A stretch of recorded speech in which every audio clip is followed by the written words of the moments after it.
फक्त बदलापूर मध्येच जे पण काय आहे ते आहे। तुमच्या मागण्या पूर्ण नाहीच झाल्या तर माझ्या मागण्या पूर्ण नाही झाल्या तर मी सीधा जाणार नगरपालिकेमध्ये। एक तर मला तिथं काम द्या, नाही तर मी तिथंच बसून राहणार। मी तिथून उद्या हलणार नाही, मी उद्या इथं नाही दिसणार, उद्या मी नगरपालिकेत दिसणार तुम्हाला सकाळी। माझ्या संग कोणी या किंवा नका येऊ, आणि मी एकटी नसल, माझे जेवढे पण माझ्या समुदायातले लोक आहेत मी सगळ्यांना घेऊन जाणार। मग तिकडे आम्ही काय करू आणि काय नाही, हिजड्यांचा नंगानाच कसा असतो तो मी तिथं दाखवते तुम्हाला। इथं तरी मी एक सामान्य नागरिक म्हणून बसले। आजचा दुसरा दिवस आहे आठवडी बाजारसाठी इथे आमरण उपोषण सुरू आहे। युवा नेतृत्व शरद शेवाळे सर इथे उपोषण करतायत, मात्र काहीच झालेलं नाहीये। काय सांगाल? आज दुसरा दिवस आहे। कालपासून आम्ही या उपोषणाला तृतीयपंथी म्हणून आम्ही इथे उपस्थित आहोत, पण आतापर्यंत ह्याच्यावरती काहीच सोल्युशन लागलेलं नाहीये। कालपासून आम्ही इथे बसलोय, माझं काम पण नाहीये। आज आठवडी बाजार बंद झाल्यामुळे मला स्वतःला कमवायची काही हे राहिलेली नाहीये। आज हे धंदेवाले सगळे इथं बसलेत, तर त्यांच्यासोबत मी पण इथंच बसलेली आहे। आज मला 11,520 रुपये लाईट बिल आलं, माझ्या घरात एसी नसताना काय नसताना।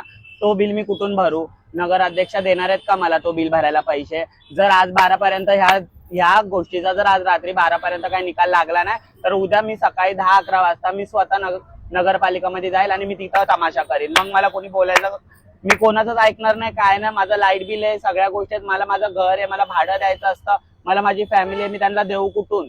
आज आमच्या गुरूंना वगैरे जे पण आहेत आम्हाला काय पैसे वगैरे द्यावे लागतात, हे 5-2 रुपये हे लोक जे देतात त्याच्यावर आमचा उदरनिर्वाह जातो। आज जर तोच नाही झाला तर आम्ही कुठून पैसे कमवू? आज जर यांनी असे सगळे मार्केट बंद केली, सगळ्या गोष्टी बंद केल्या, महागाईचे जर ते बोलतात की मोठ्या दुकानात जावं, मोठ्या दुकानामध्ये काहीच आमची कमाई होत नाही, आमचं जे काय चालतं ते आठवडी बाजारांवरच चालतं।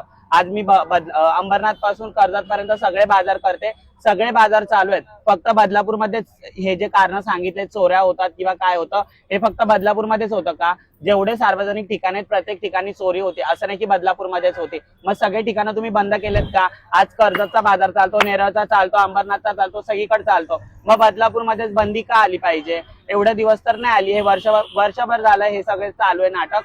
आणि जे पण कारण सांगितले नगर अध्यक्षांनी की चोऱ्या होतात किंवा जे पण काही कारण सांगितलं रीलवर मी बघितलंय, मला एवढा डिटेल मध्ये सांगता नाही येत, पण मला तर त्यातलं एक पण कारण नाही पटलं। सगळी तुकपट्टी लावून त्यांनी जनतेचं फक्त दिशाभूल केलेली आहे। त्यांच्यावर प्रेशर होता का काय होता मी एवढी शिकलेली नाहीये।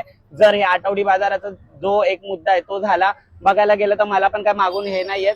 जर आठवडी बाजार तुम्हाला चालू नाही करायचे तर मला नगरपालिकेमध्ये काम द्या, मी तर झाडू पोछा पण करायला तयार आहे तिकडं, मला काही प्रॉब्लेम नाही। मी झाडू पण मारेन, लादी पण मारेल, नाहीतर त्यांनी मला त्यांच्या घरात काम द्यावं, मी तिथं पण करायला रेडी आहे, जर इथं नाही करून द्यायचं तर। जर तुम्ही हेच ठरवलंय की जर सामान्य जनतेने जगायचंच नाहीये, सामान्य जनतेला पुढे येऊनच द्यायचं नाहीये, आम्ही काय मागतोय? फक्त आमच्या हक्काला 2 वेळचं जेवण जेवायला आम्ही फक्त कामं करतो। आम्ही कोणती गोष्ट मागितली? लाखोची गोष्ट मागितली का? जर आम्ही कमवायचं पण नाही काय नाही, मग आम्ही उपाशी मारायचं का? आज मला पण आत्महत्या करायचीच वेळ आली या लोकांसोबत बसून। आज मी अशी कालपासून मी इथं बसले, कालपासून मी कामाला नाही गेले, मी 1 रुपया पण नाही कमवला, माझी बॅग आहे पूर्ण मोकळी आहे, मी काय करू? मी काय खाऊ घरी जाऊन? मी तर एवढंच बोलते, आज रात्री 12 वाजेपर्यंत मी कळकळीची विनंती करते नगराध्यक्ष मॅडमला की या तुम्ही काय ते बघा, चर्चा करा आणि काय तो हा प्रश्न सॉल्व्ह करा।